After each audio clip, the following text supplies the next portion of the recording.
Who do you choose to believe? This BBC reporter or this guy you met at a coffee shop? This one, right?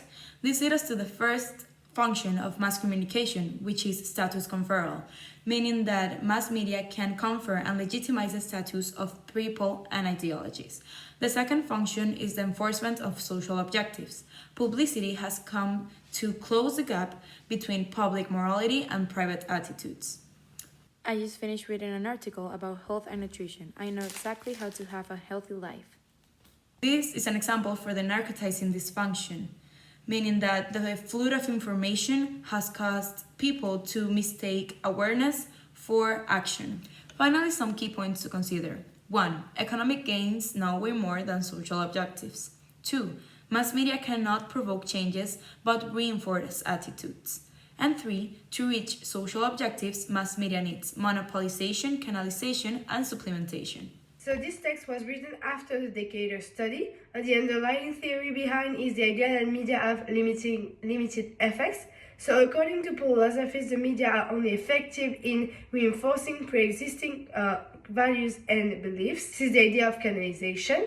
And so the media are seen as a subsystem that serves the function of maintaining the microsystem society by responding to cultural values. We can also find the idea of supplementation in text, or the two-step flow of communication model, the idea that the influence of the media passes through interpersonal relations. Finally, we can relate this text to the elaboration likelihood model regarding to the degradation of popular taste.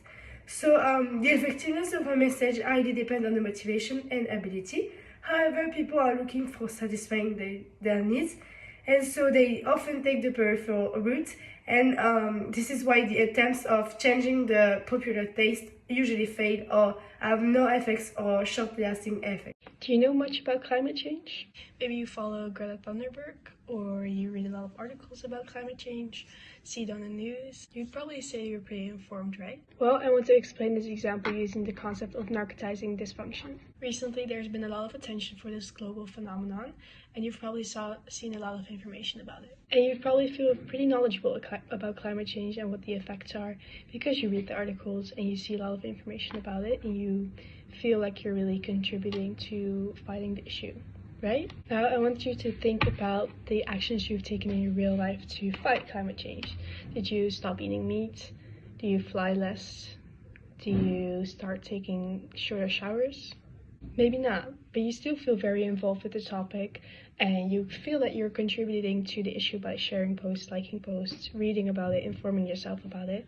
The consumption of information gives people a false sense of contribution to the cause. And that is the narcotizing dysfunction. Now let's take a look at how we can recognize status conferral and the reinforcement of social norms in a current issue in the world. So after the Hamas attack on Israel in 2023, many celebrities spoke out about this conflict. The fact that these public figures mention the conflict and bring it to your attention gives you the idea that they know what they're talking about. They will appear knowledgeable and they will legitimize their status, even though the public figures are probably not as informed on the issue as it seems. So, the celebrities will legitimize the conflict for you, and in return, the conflict will legitimize the celebrity. The fact that this conflict is brought to light by mass media will give us, the audience, the idea that we have to pick a side. Even though this conflict has been going on in the East for decades, many of us only felt the need to pick a side after the increase of news coverage last year. You could say that we are peer pressured to make our opinions about the conflict public because mass media reinforces social norms.